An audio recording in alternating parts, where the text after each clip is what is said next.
Decomposition. The process of breaking a table into smaller tables is called decomposition.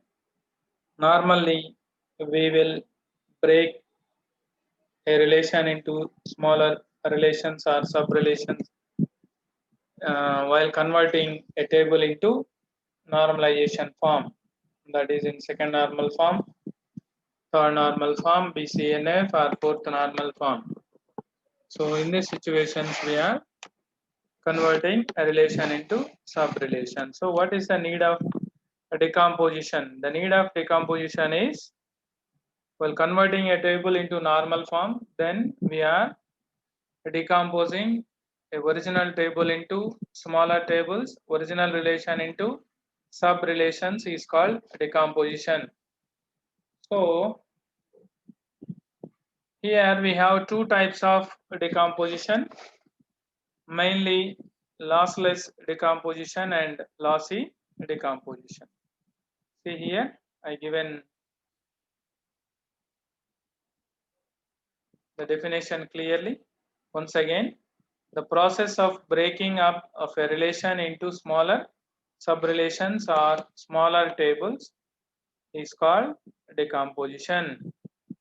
Decomposition is required and DBMS convert a relation into specific normal form, which further reduces redundancy and anomalies like insertion anomaly, deletion anomaly, and updation anomaly. Because of these anomalies, there is a inconsistency in the relation. So to avoid these inconsistencies, also we are decomposing the table into smaller tables. So we have two types of two kinds of decomposition. One is lossless and another one is lossy decomposition.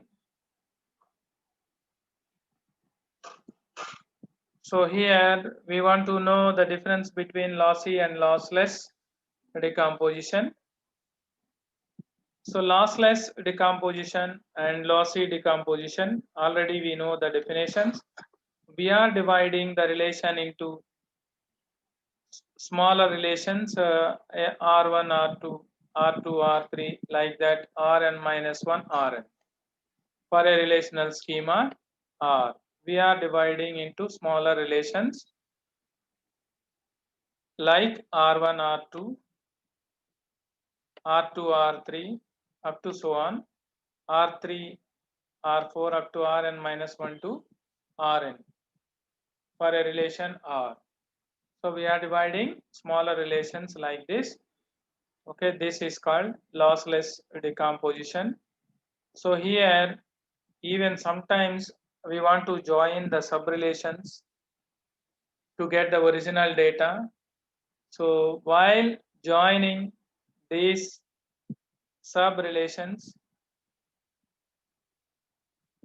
we are getting the same relation R.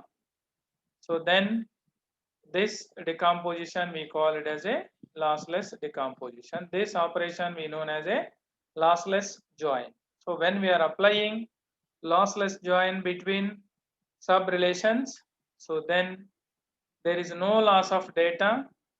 Okay, no loss of data. If we will get the original table, so then that operation is called as a lossless decomposition. Okay, the decomposition is lossless even if you join the sub relations also.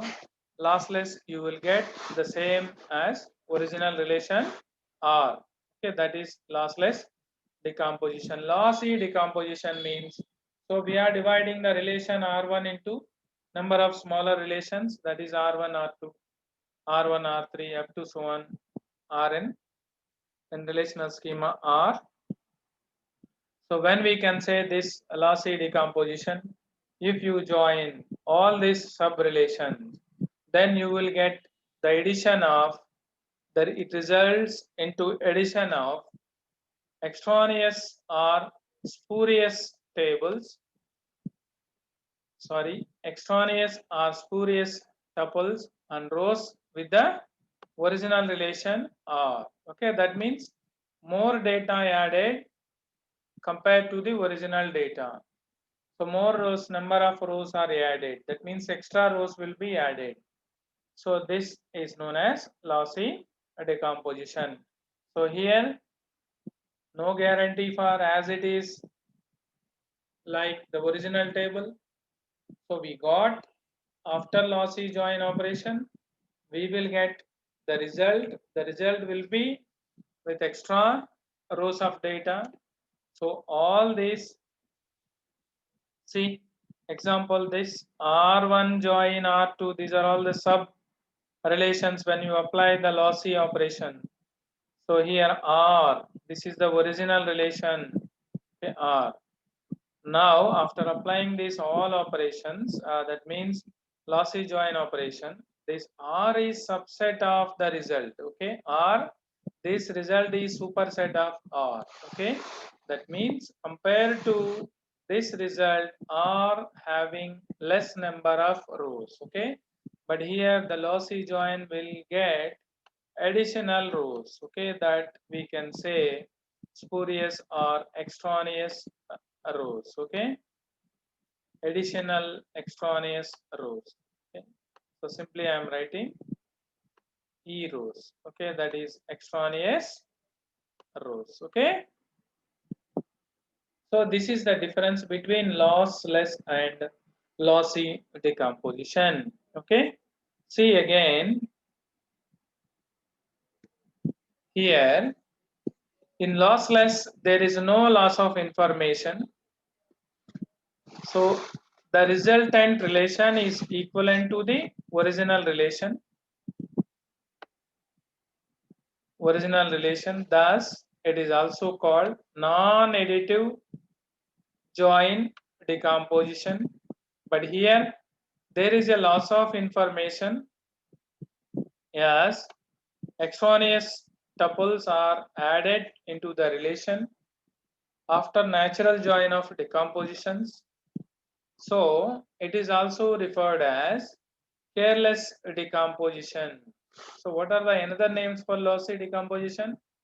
Careless decomposition, because we are losing some original information, we are losing some information when we are going to perform the lossy join operation.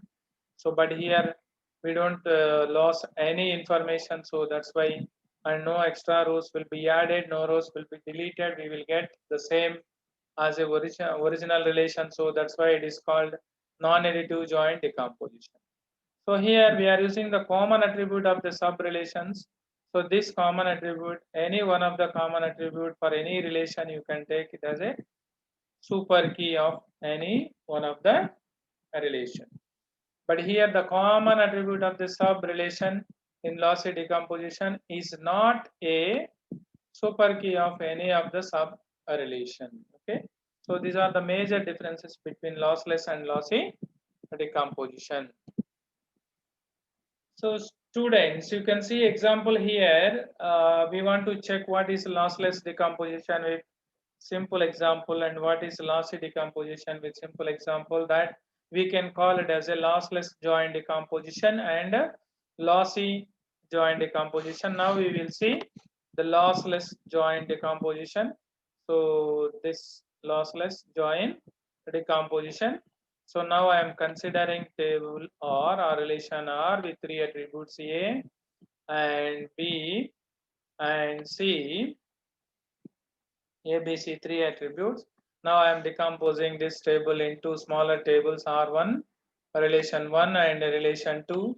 The following attributes are A and B and C. Okay, any one of the common attribute is super key. Now I am taking this common attribute B is a super key. Okay, so here after decomposition, these are the two relations. Now I want to perform the lossless join operation. So then you will get the same as relation R. So all of you remember this condition. R1 lossless join operation R2 is equal to R. So that is R1 lossless join operation R2 is as it is So you can compare all the rows of the resultant table is equivalent to the all the rows of the original table. So now we can say that it is equal to the original relation R. So this is lossless decomposition.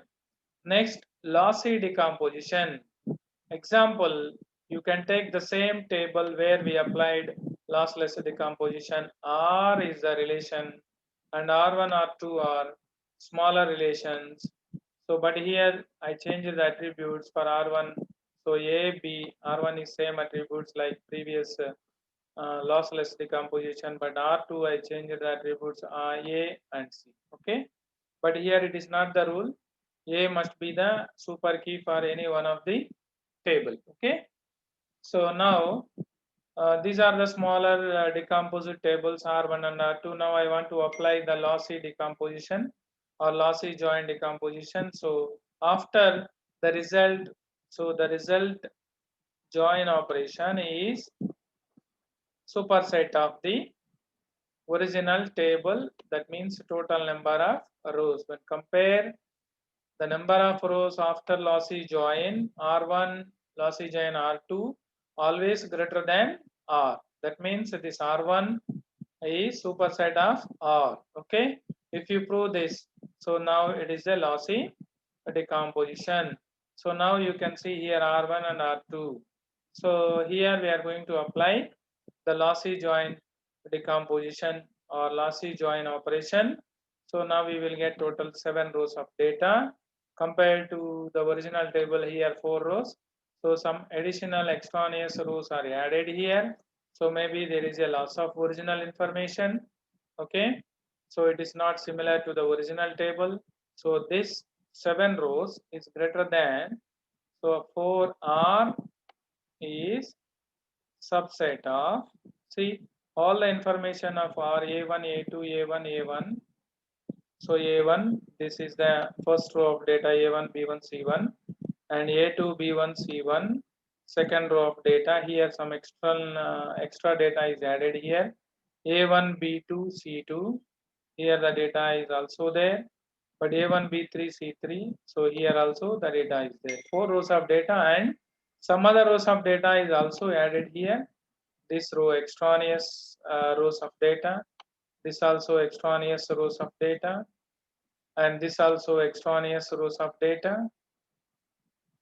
So that's why it is called careless decomposition. It is not equal to the original relation. So now this is a resultant relation. This is always the total number of rows and the data is always greater than the original relation R. That's why we can say, so the relation is subset of the join lossy join operation between the sub relations. Okay, so all of you try to understand. This is very good example for lossy decomposition and lossless decomposition.